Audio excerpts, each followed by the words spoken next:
এটা তো করা হবে না, লুট বন্ধ করতে হবে, সিন্ডিকেট রাজ বন্ধ করতে হবে।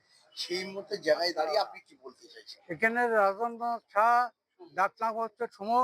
উনি যা করছে 5 লাখ 7 লাখ টাকা করে টিএমসির হারমাত বাহিনীদের প্রধান, মস্তান বাহিনীদের, এদেরকে ডেকে নিয়ে এদের টাকা নিয়ে উনি রগমাজি করছে।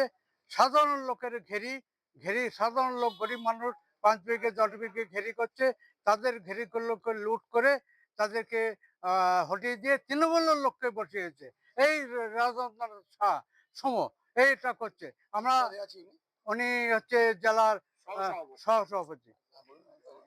হ্যাঁ, আর আমাদের কাছে ঘেরির মালিক আমাদের কাছে লিখিতভাবে দিয়েছে। হ্যাঁ, আমরা এটা চাইছি না, এটা হোক। আমরা রাজ্য কমিটি, আমরা সমিতদাকে আমরা জানাচ্ছি, সমিতদা যেন এর ব্যবস্থা সুব্যবস্থা নেয়।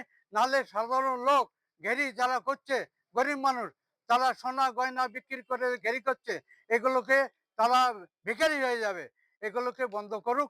আমি সমিতদাকে এটা বলতে চাই। বারবার যেখানে বলছে আপনার রাজ্য সভাপতি, মুখ্য অধিকাংশ কি মানতে চাইছে না, না তাদের সুবিধার্থে এটা ও করছে? কাউকে চেনে না, ও কাউকে মানছে না, জেলার লোককে চেনে না, ব্যক্তি স্বার্থ চলছে। বলছে আমি কাউকে চেনে না। থানার ওসিকে, হাড়োয়া থানার ওসিকে ঠেট দিচ্ছে, বলে আমি যা বলবো তাই, নাহলে আপনাকে ট্রান্সফার করে দেবো। ওসি খুব দুঃখের সহিত আমাকে ডেকে বলছে, দেখুন লক্ষণ বাবু, এটা করছে, এটা কি ঠিক করছে? ও রংবাজি করছে, বলে আমি কোনো জেলা রাজ্য কাউকে চিনি না, আমার দিল্লির সাথে আমার লাইন আছে, এই সব বলে কাটাচ্ছে আর এই রংবাজি করছে।